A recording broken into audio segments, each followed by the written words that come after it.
I've never read a quote that resonated with me more than this one does. So I'm gonna read it, okay? So, you don't get red pilled overnight. It's the issues that affect your everyday life first, and then you connect them with people, and then you connect it with a party. That So is so true. And that is what I was trying to get across to people. When you're affected day to day by quality of life issues, and all you hear from the Democratic Party is shut up, no, it's not happening, and if it's happening, it's not that big of a deal. Man, that really does red pill people. It builds resentment toward the party. And I really think that Democrats need to pivot away from that, because they're gonna keep losing if they think that that type of treatment of voters, that type of disrespect toward voters is gonna get them anywhere. I'll say it again, time and time again. I have to reiterate this point: is that Democrats are a party of America last. Democrats are a party that always put the needs of the Americans last before their own. Democrats will only do things that are politically beneficial for them and their party. Anything that solidify political control, that's what they're going to do, because that is their guiding principle. Their guiding principle is maintain political power. This is why they can't really agree with Republicans on anything, even if the Republicans have the right approach on certain issues, right? And you cannot deny that Republicans' policies are correct for certain issues. But 100% of the time, Democrats, or at least the majority of them, are always against what the Republicans are trying to put, because everything's about political power for the Democratic Party. One example of this is the issue about voter ID. This is not a controversial issue when you ask the American populace. When you ask a person, hey, do you think there need to be identification before someone is allowed to vote? Many will say yes, because you need identification when you're going to school. You need identification when you go to college, right? And this dumb idea, and I saw some, I think it was Dean Phillips who put this dumb argument on X about, oh, we're not rejecting we're not saying that Americans don't need voting ID for our voting process. We're just talking about we just need more accessibility. That's why we're going against the bill, because he thinks disabled people have a hard time navigating the DMV to get voter ID. When last time I checked, when I went to a DMV, they had like priority lines for disabled people. Like, make it make sense. So the Democrats are making an argument for why they're going against voter ID laws, saying that it doesn't help because you're going to deny disabled people or black people. This is another race. This is why I say Democrats are covertly racist, right? But that's not the point of the video.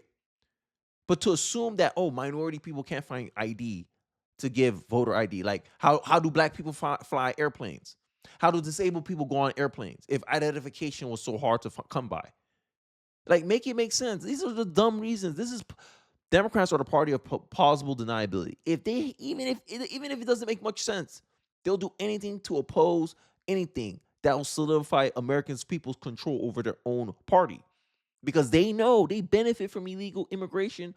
Period. We all know illegals, if they had the ability to vote, majority of them will go for the Democratic Party. And I think there's about what, 25 million illegals in this country right now. 66% of them would vote Democrat, because the Democrats will use the fact that, look, we open our country to you. Time to pay back the favor. They count illegals as part of our census, our population census, which disproportionately give Democrats more House seats. But if you only counted Americans, Democrats will lose House seats. This is one of the reasons why they're in big support of illegal immigration. This is why they time and time again reject bills that will hurt or make it easier to deport illegals out of the country, even if they're sex offenders. Sorry, YouTube. Rumble, you have no problem with this part of the segment. But this is the reality of the Democratic Party. These are the 58 Democrats who voted against deporting sex offenders. Alabama, of course, California. Look at the long list of California. California will lose a couple of House seats if illegals were not counted in our Census Bureau. Maxine Waters, of course. Colorado, Connecticut, Delaware, Florida. Maxwell fault. Hey, look, I don't like this guy right here. He's in my district. I don't like this guy right here. Georgia, Hawaii, Illinois. Look at the list. Look at all the liberal places. Look at that. One people from those are Democrats, by the way. Massachusetts. Look at this. Michigan, Minnesota, of course, Minnesota. Look. 100. Look at this. 100. New York, of course. Oh, Hakeem Jeffries. Of course, Hakeem. Look, bootleg Obama, man. Look at this. I can keep going. Look at their faces.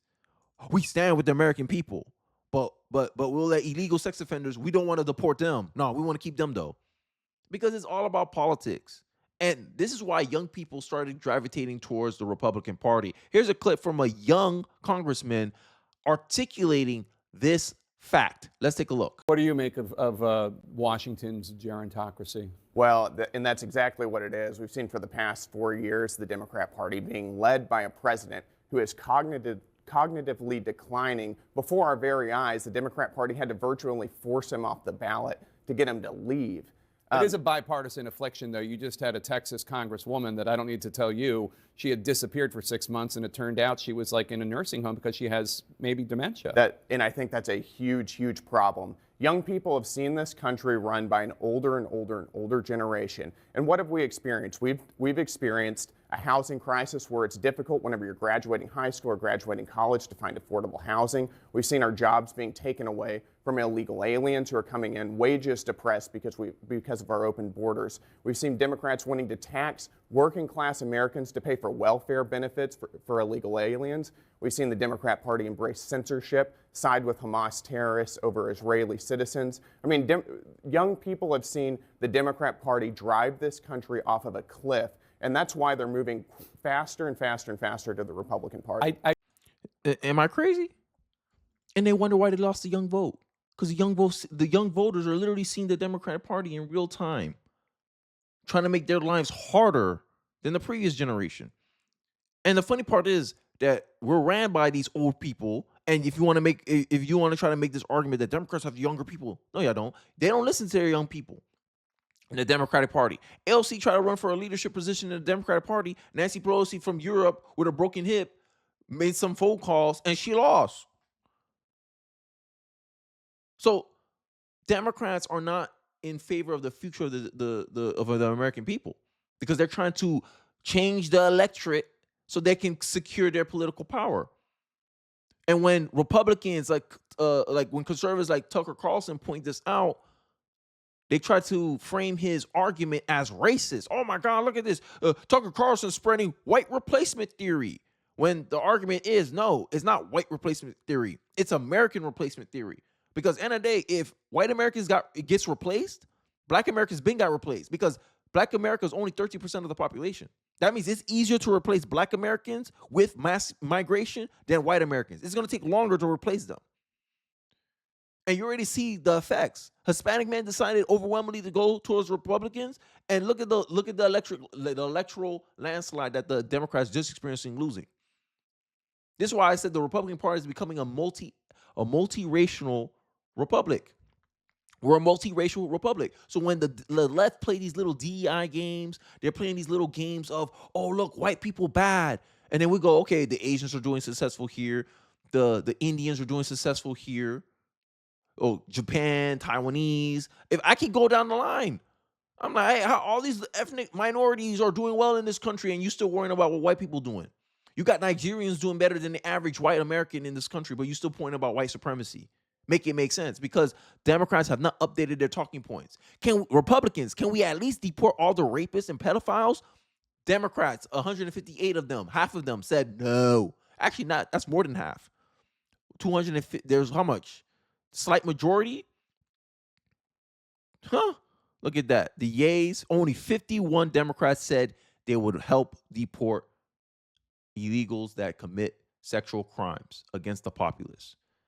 And Democrats have the goal to fix their mouth and say, we stand for the American people. Bootleg Obama going up there talking about he's standing for the rights of American people. No, y'all not. No, y'all not. Y'all just doing things that's convenient to your political party. And here's a clip from Face the Nation where you're going to see this propagandist. This is why I call her anyway. Trying to tell Tom Homan, how are people going to cut their grass, mow their lawn, do any, have illegals become the new slave class? Democrats haven't been this mad about anything since slavery. Like, I'm literally seeing, you can see the parallels, how Democrats are treating illegals almost like slaves. Look at how she frames the argument. Look, don't take it from me. Let's listen. Can you help us understand what the plan is? You know, a number of industries in this country hire undocumented workers because they are cheap labor. On day one, are you going to restart raids on work sites, on construction sites?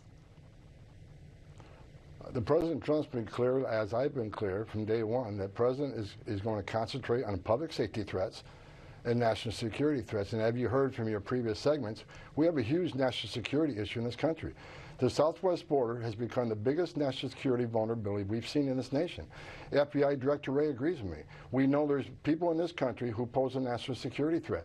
They've arrested a record number of people on the terrorist watch list, a 3,500% increase in people on the terrorist watch list being arrested. And Democrats don't want to do nothing about it. Democrats don't support deportation. So you want us to have these terrorists in our jails? Like, you don't want us to prevent them to have even the opportunity to be able to do what happened in New Orleans? And I like the media when they try to frame things. I think Trump was trying to make an example of, hey, stuff like this can happen more frequently if we continue allowing terrorists that we caught at the border to then release them into it. That's the ones we caught. We don't know if we missing some inside the country. You're putting the country at risk. And what Democrats do, they stand against Republicans just because. At the border, we got over 2 million known gotaways. We know 2 million people crossed the border, weren't arrested, weren't vetted, weren't fingerprinted. So you got to ask yourself. They common sense stuff, but they want to sit here, fake virtue. Oh, we stand with the American people. We gonna do what the American people expect us to do. Okay, a bootleg Obama, because he's the leader of the Democratic Party right now, and it's so laughable that, you know, Joe Biden came in. Oh, I got all these economists saying that we're gonna have a K-shaped recovery, and it happened exactly what Trump said. He said, "Yo, your life gonna be harder with this guy in. If you put this guy in, your life gonna be hard." Shoot, that was an understatement. Hard was an understatement. Hard was an understatement.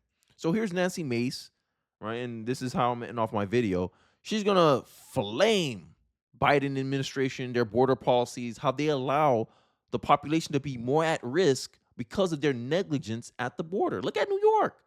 I remember I did a story on this channel that 75% of crime in New York, downtown New York, was perpetrated by illegals. Y'all remember the video where illegals were attacking New York cops and they were released because of their zero bail thing, incentivizing more crime. These illegals disrespected our law enforcement, and they were able to just walk out of jail, no consequences. But the same Democratic Party would get all up in their feelings about, oh, look, law enforcement got hurt during January 6th. We got to put these people under the jail.